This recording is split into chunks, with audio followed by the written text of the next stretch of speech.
Microsoft PowerPoint 2007 open करने के लिए सबसे पहले आप स्टार्ट मेन्यू पर जाएं, ऑल प्रोग्राम्स पर क्लिक करें और माइक्रोसॉफ्ट ऑफिस पर जाएं। उसके बाद आप माइक्रोसॉफ्ट पावरपॉइंट 2007 पर जाएं। जैसा कि आप देख रहे हैं, आपके सामने पावरपॉइंट ओपन हो गया है। ऊपर कॉर्नर में आप देखेंगे ऑफिस बटन, इसी के साथ में आप देखेंगे क्विक एक्सेस टूल बार, और ये जो आप देख रहे हैं प्रेजेंटेशन 1, इसे बोला जाता है टाइटल बार। ये जो आप थंबनेल देख रहे हैं, इसे बोला जाता है स्लाइड्स या आउटलाइन प्लेन। नीचे इस बार को बोला जाता है स्टेटस बार। ये जो एरिया आप देख रहे हैं, इसे बोला जाता है नोट्स प्लेन। ये दाईं तरफ जो आप देख रहे हैं, इन बटन्स को बोला जाता है व्यू बटन्स। साथ ही में आप देखेंगे scroll bar, quick access tool बार।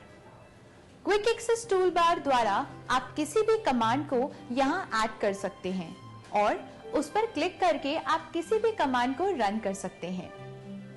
व्यू बटन्स, जैसा कि आप देख रहे हैं, यहां पर 3 बटन्स हैं। अभी आपकी स्लाइड्स नॉर्मल व्यू में हैं। दूसरा बटन है स्लाइड सॉर्टर। इसके द्वारा आप स्लाइड को इस तरह देख सकते हैं। तीसरा व्यू होता है स्लाइड शो, जिसके द्वारा आप स्लाइड शो व्यू देख सकते हैं, यानी आप स्लाइड का इस तरह का व्यू देख सकते हैं। Creating a new presentation. MS PowerPoint by default आपको एक प्रेजेंटेशन देता है, और अगर हमें कोई नई प्रेजेंटेशन क्रिएट करनी है तो उसके लिए आप सबसे पहले ऑफिस बटन पर जाएं और न्यू पर क्लिक करें। न्यू पर क्लिक करते ही आपके सामने एक डायलॉग बॉक्स ओपन हो जाता है। अब आप ब्लैंक प्रेजेंटेशन पर जाएं और क्रिएट पर जाकर क्लिक करें। Adding a new slide. PowerPoint में कई पेजेस या स्लाइड हो सकती हैं, जिसके अंदर कई टेक्स्ट, ग्राफिक्स या मूवीज हो सकते हैं। इन्हें प्रिंट भी किया जा सकता है और कंप्यूटर पे दिखाया भी जा सकता है। इसके अलावा प्रोजेक्टर द्वारा इसे पेश भी किया जा सकता है। किसी भी प्रेजेंटेशन में नई स्लाइड ऐड करने के लिए आप सबसे पहले ऊपर रिबन में होम पर जाइए, फिर स्लाइड्स ग्रुप में जाएं और ये जो आपको आइकन दिख रहा है न्यू स्लाइड, उस पर क्लिक करें। ऐसा करते ही आपकी प्रेजेंटेशन में एक नई स्लाइड ऐड हो जाएगी।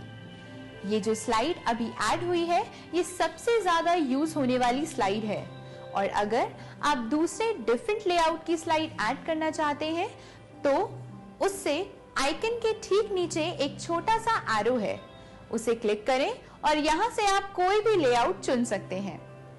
हमने चुना टेबल एंड कंटेंट लेआउट। इसमें आप देखेंगे बीच में बहुत सारे आइकन्स दिए हुए हैं। इन आइकन्स के द्वारा आप इसमें tables, charts, graphics, pictures, clip art और मीडिया क्लिप ऐड कर सकते हैं। टेबल ऐड करने के लिए आप इस आइकन पर जाएं और क्लिक करें। आप देखेंगे आपके सामने insert table dialog box open हो जाएगा। अब आप यहां कॉलम्स एंड रो के नंबर डालकर टेबल बना सकते हैं। जैसा हमने नंबर डाले 5 और रोज के नंबर डाले 2। अब आप ओके पर क्लिक करें। जैसा कि आप देख रहे हैं, टेबल ऐड हो चुका है। इसी प्रकार आप इसमें चार्ट ऐड कर सकते हैं। आप कोई भी स्मार्ट आर्ट ग्राफिक भी इसमें ऐड कर सकते हैं। उसके लिए आप इस पर क्लिक करें और इनमें से कोई भी ग्राफिक आप चुनें, जैसा कि यह है, और ओके पर क्लिक करें। जैसा कि आप देख रहे हैं, ग्राफिक्स इसमें ऐड हो चुकी है। इसी तरह से आप कंप्यूटर में पड़ी कोई भी फाइल या पिक्चर इसमें ऐड कर सकते हैं। इसके लिए आप इसमें क्लिक करें। आपके सामने insert picture dialog box open हो जाएगा। अब आप अपने कंप्यूटर में रखी कोई भी पिक्चर इसमें ऐड कर सकते हैं। साथ ही में आप देखेंगे क्लिप आर्ट, जो आपको कोई भी क्लिप आर्ट ऐड करने की सुविधा देता है। क्लिप आर्ट ऐड करने के लिए आप इस पर क्लिक करें। साथ ही में ये विंडो ओपन हो जाएगी। आप यहां से इसमें कोई भी क्लिप आर्ट ऐड कर सकते हैं। इसी प्रकार से आप मीडिया क्लिप भी इसमें ऐड कर सकते हैं। पावरपॉइंट में आप कस्टम एनिमेशन द्वारा text, graphs, animation, tables, movies और किसी भी तरह का ऑब्जेक्ट ऐड कर सकते हैं। आप स्लाइड्स के बीच में ट्रांजिशन दे सकते हैं। तो आइए अब आपको बताते हैं कि किस तरह आप एक प्रेजेंटेशन बना सकते हैं। आइए अब जानते हैं कि MS पावरपॉइंट में किस तरह थीम्स अप्लाई किए जाते हैं। थीम्स अप्लाई करने के लिए आप सबसे पहले रिबन में बने डिजाइन ऑप्शन पे जाएं। यहाँ आपको थीम्स ग्रुप में बाय डिफॉल्ट 20 थीम्स मिलेंगी। आप इसमें से कोई भी थीम इस पर से क्लिक करके इसमें ऐड कर सकते हैं। और अगर आपको और थीम्स चाहिए तो इसी में नीचे दिए गए option more themes on Microsoft office online पे क्लिक करें, लेकिन इसके लिए आपके पास इंटरनेट होना जरूरी है। किसी भी प्रेजेंटेशन को और आकर्षित बनाने के लिए आप क्लिप आर्ट ऐड कर सकते हैं। क्लिप आर्ट ऐड करने के लिए आप सबसे पहले एक स्लाइड लेआउट लें। अब आप क्लिप आर्ट नीचे मिडिल रो में बने आइकन द्वारा भी सिलेक्ट कर सकते हैं। नीचे बने इस क्लिप आर्ट आइकन पर क्लिक करें। जैसा कि आप दाईं तरफ देख सकते हैं, एक पैलेट ओपन हो जाएगा। आप यहाँ पे सर्च ऑप्शन में कोई भी कीवर्ड डालकर सर्च कर सकते हैं। जैसे हमें चाहिए फ्लावर, तो हम डालेंगे फ्लावर और गो पर जाकर क्लिक करेंगे। जैसा कि आप देख सकते हैं, यहाँ पर फ्लावर की क्लिप आर्ट आ गई है। आप अगर इस पे क्लिक करेंगे तो क्लिप आर्ट स्लाइड के बीच में आ जाएगा। आप इसे मूव करके कभी भी रख सकते हैं। आप इसे चेंज भी कर सकते हैं। आप इसे रीसाइज भी कर सकते हैं। आइए अब देखते हैं किसी स्लाइड में चार्ट कैसे ऐड किया जाता है।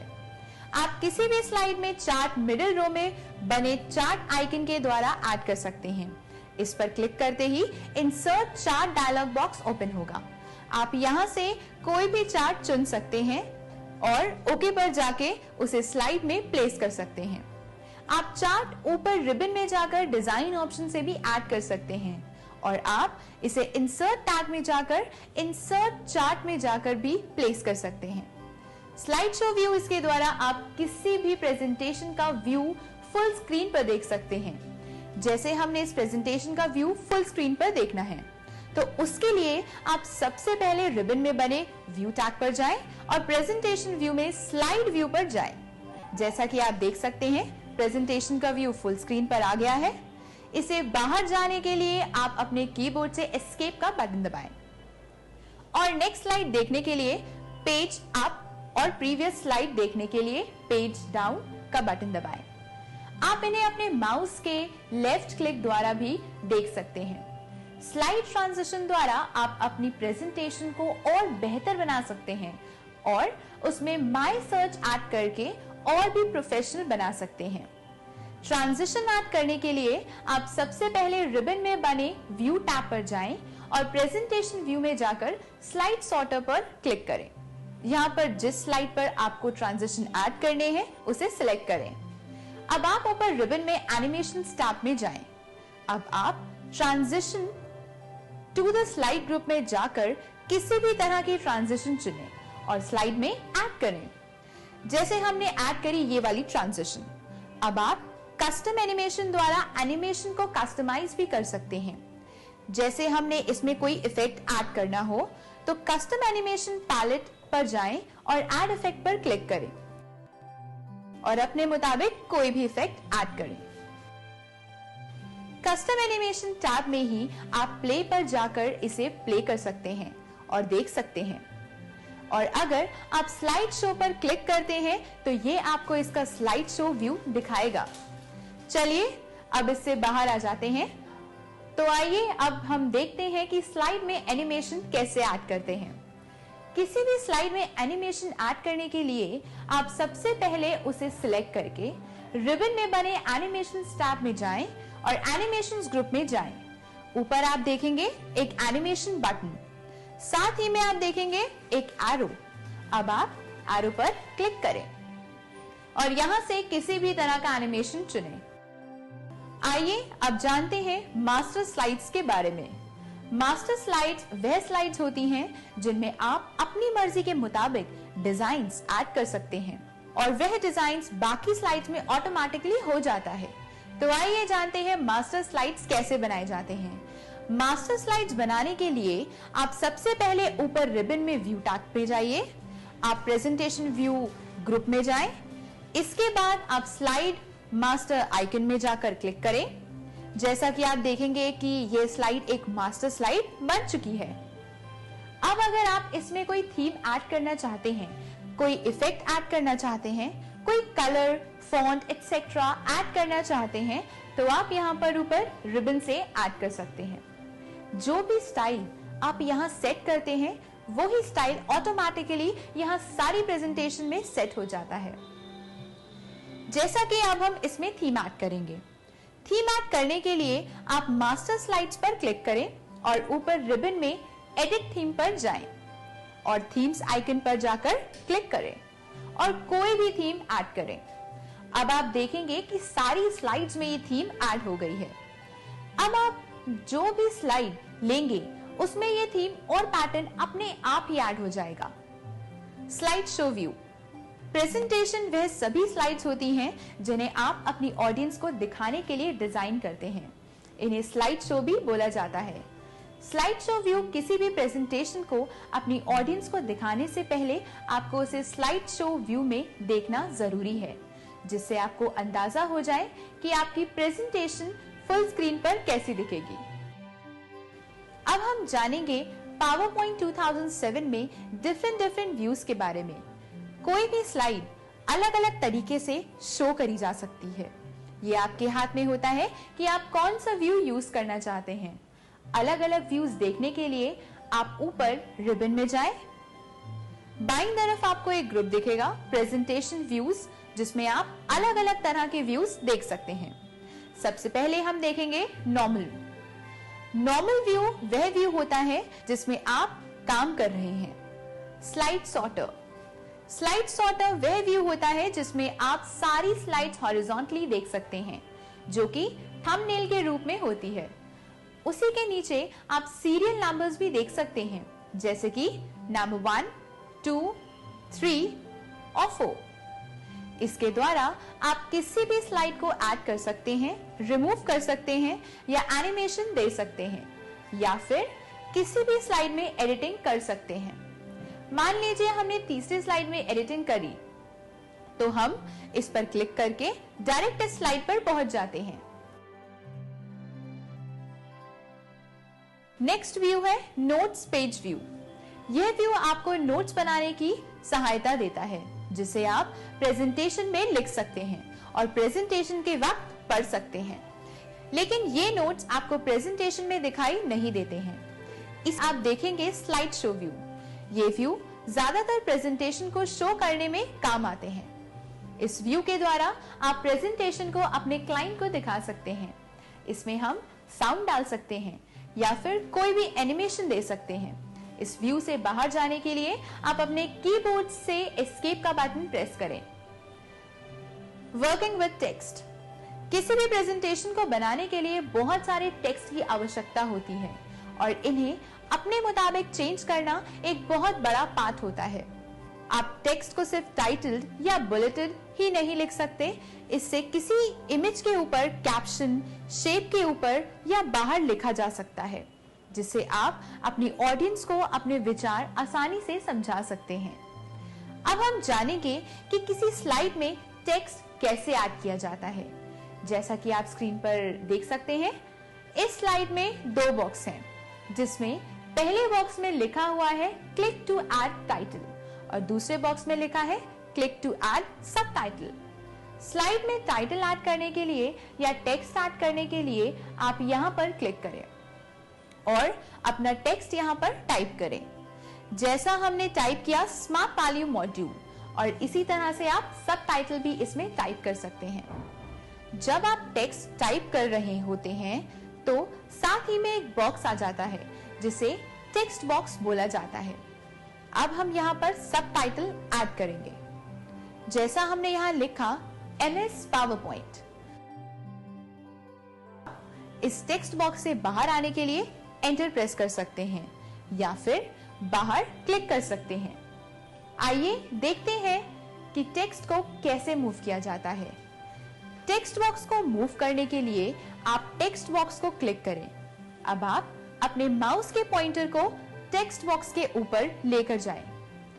आप देखेंगे कि पॉइंटर 4 हेडेड एरो में चेंज हो जाता है। अब आप अपने माउस से इसे क्लिक करके कभी भी शिफ्ट कर सकते हैं। जैसे हमने इसे उठाकर ऊपर रख दिया। टेक्स्ट बॉक्स को रीसाइज करने के लिए आप टेक्स्ट बॉक्स के बॉर्डर पर जाएं और आप देखेंगे कि आपके माउस का पॉइंटर डबल हेड एरो में चेंज हो जाता है। जैसा कि आप देख सकते हैं, अब आप इसे माउस से पकड़ के रीसाइज कर सकते हैं। आपको जितना बड़ा चाहिए या कितना छोटा चाहिए। आप किसी भी टेक्स्ट बॉक्स में कलर फिल भी कर सकते हैं। बैकग्राउंड कलर फिल करने के लिए आप टेक्स्ट बॉक्स पे राइट क्लिक करें और फॉर्मेट चेंज ऑप्शन का चयन करें। यहाँ पर आप फिल ऑप्शन में जाएं। अगर आपको इसमें कोई कलर नहीं चाहिए तो नो फिल पर क्लिक करें। अगर आप इसको किसी सॉलिड कलर में चाहिए तो सॉलिड पर क्लिक करें। सॉलिड पर क्लिक करते ही इसमें कलर फिल हो जाएगा। आप इसको अपने मुताबिक बदल सकते हैं। कलर चेंज करने के लिए आप इस आइकन पर जाएं और क्लिक करें। नीचे आप देखेंगे यहाँ पर आपको कई तरह के कलर्स दिखाई देंगे। मोर कलर्स पे क्लिक करते ही आपको यहाँ और कलर्स दिखाई देंगे। आप यहाँ से कोई भी कलर चुनें। अगर आपको अपने टेक्स्ट में कोई ग्रेडियंट फिल करना है तो ग्रेडियंट फिल पर क्लिक करें। इसमें नीचे आप देखेंगे आपको ग्रेडियंट के लिए कोई ऑप्शंस दिखाई देंगे। तो इस प्रकार आप किसी भी टेक्स्ट बॉक्स में ग्रेडियंट फिल कर सकते हैं। आपको एक टेक्स्ट बॉक्स फॉर्मेट करके दिखाते हैं। आपने टेक्स्ट बॉक्स पे क्लिक करा, उसके बाद आप इसमें राइट क्लिक करें और फॉर्मेट शेप पर जाएं, ग्रेडियंट फिल में जाएं। प्रीसेट कलर्स आपको दिखाते हैं कि आपको इसमें कौन सा ग्रेडियंट फिल कर सकते हैं। माना हमें यहाँ पर फिल करना है नाइट फॉल, तो नाइट फॉल पर क्लिक करें। साइड से आप इसके टाइप्स चेंज कर सकते हैं, जैसे लीनियर, रेडियंट, रेक्टेंगुलर और पाथ। इसके नीचे से आप इसका एंगल डिफाइन कर सकते हैं। इस प्रकार आप ये सारे ऑप्शंस यूज कर सकते हैं।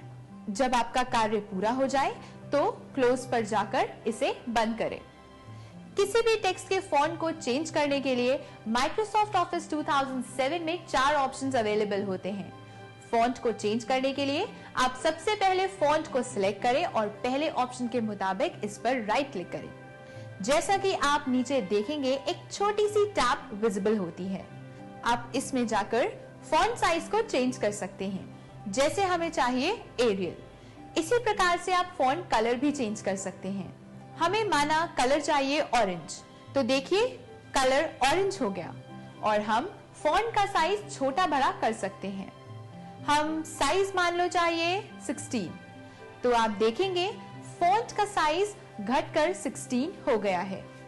ये सभी ऑप्शंस आपको ऊपर रिबन में होम टैब में फ्रंट ग्रुप में भी मिलेंगे। आप इसे रिबन में जाकर फॉन्ट ग्रुप में जाकर इस आइकन से भी बदल सकते हैं। इस आइकन पर क्लिक करते ही आपके सामने एक डायलॉग बॉक्स ओपन होता है।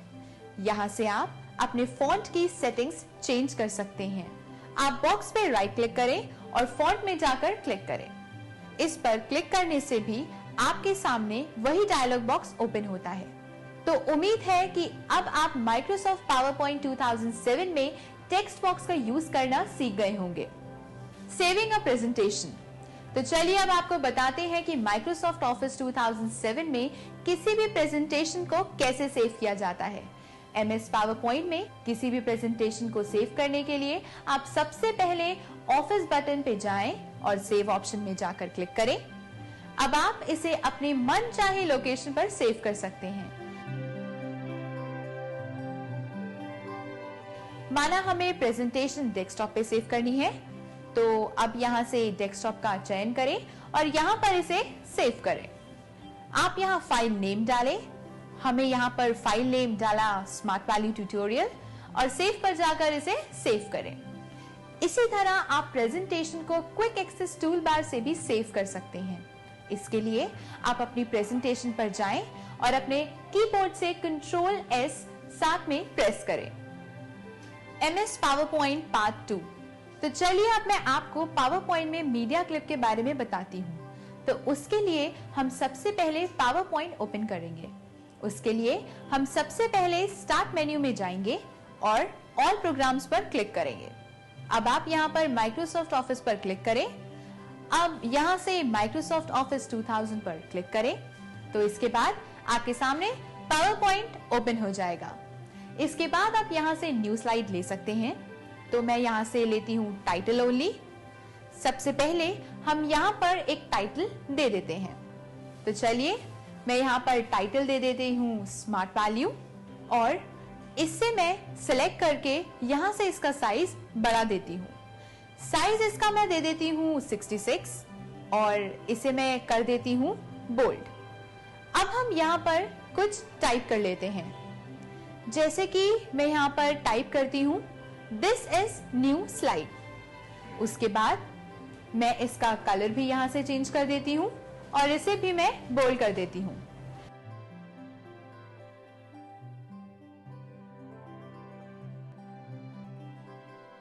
अब हम इसमें मीडिया क्लिप ऑप्शन देखेंगे। तो मीडिया क्लिप ऑप्शन के लिए हम सबसे पहले इंसर्ट क्लिप में जाएंगे और यहाँ से हम रिबन में से मीडिया क्लिप ऑप्शन चूज करेंगे। अब आप यहाँ से मूवी या साउंड कुछ भी ऐड कर सकते हैं।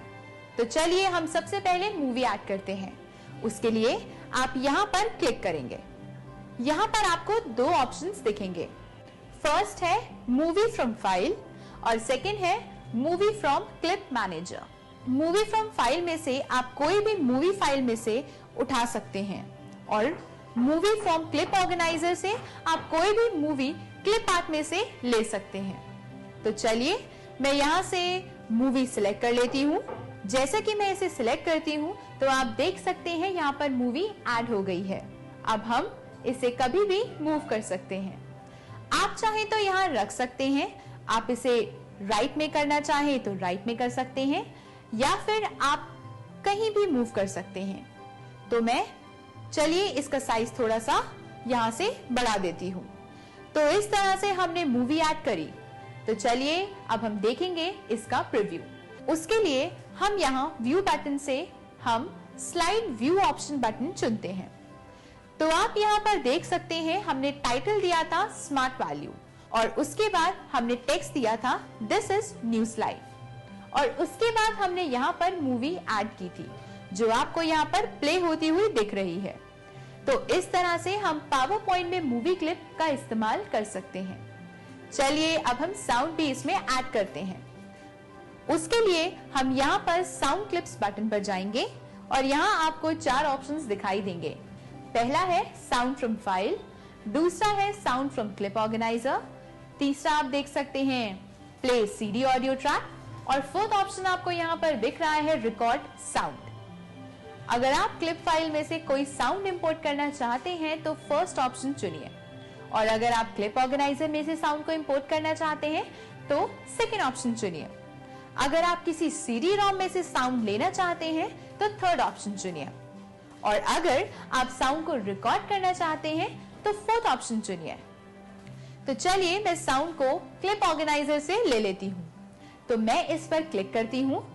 आप देख सकते हैं राइट साइड में जो क्लिप आर्ट की जो पैलेट आपको दिख रही है, यहाँ पर आपको ये 2 साउंड्स दिख रहे हैं। पहला है क्लैप चेयर्स और दूसरा है टेबल्स। तो चलिए मैं यहाँ से क्लैप चेयर्स का साउंड ले लेती हूँ। जैसे ही आप उस पर क्लिक करेंगे आपके सामने एक डायलॉग बॉक्स ओपन हो जाएगा जो आपको दिखाएगा कि आप स्लाइड शो में साउंड किस तरह ऐड करना चाहते हैं। अगर आप चाहते हैं कि स्लाइड शो में साउंड ऑटोमेटिकली स्टार्ट हो तो आप इस पर क्लिक करें और अगर आप चाहते हैं कि जब आप माउस को क्लिक करें तब आपका साउंड स्टार्ट हो तो आप यहाँ पर क्लिक करें। पर मैं चाहती हूँ कि मेरा साउंड ऑटोमेटिकली स्टार्ट हो, इसलिए मैं इस पर क्लिक कर देती हूँ। तो जब आप स्लाइड शो व्यू देखेंगे तो आप देखेंगे कि साउंड आपको ऑटोमेटिकली सुनाई देगी। तो चलिए अब मैं इसे एस्केप कर देती हूँ।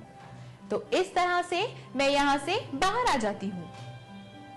तो इस तरह से हमने मीडिया क्लिप का इस्तेमाल करना सीखा, जिसके द्वारा हमने अपनी स्लाइड में मूवी ऐड करी और साउंड ऐड किया, जो कि प्रेजेंटेशन को आकर्षित बनाने में बहुत जरूरी होता है। तो चलिए अब हम पावर पॉइंट 2007 में रिव्यू के बारे में सीखते हैं। तो उसके लिए हम सबसे पहले यहाँ पर एक स्लाइड लेंगे और उसमें एक टाइटल और एक पैराग्राफ टाइप कर लेंगे। तो चलिए अब हम प्रीव्यू ऑप्शन का सबसे पहला ऑप्शन स्पेलिंग देखते हैं। जैसा कि आप देख सकते हैं कि स्पेलिंग ऑप्शन स्पेलिंग मिस्टेक्स को ठीक करने के लिए होता है। तो आप देख सकते हैं कि इस पैराग्राफ में भी कोई मिस्टेक नहीं है। तो स्पेलिंग ऑप्शन को और भी अच्छे से समझने के लिए हम पैराग्राफ में कुछ मिस्टेक्स कर देते हैं।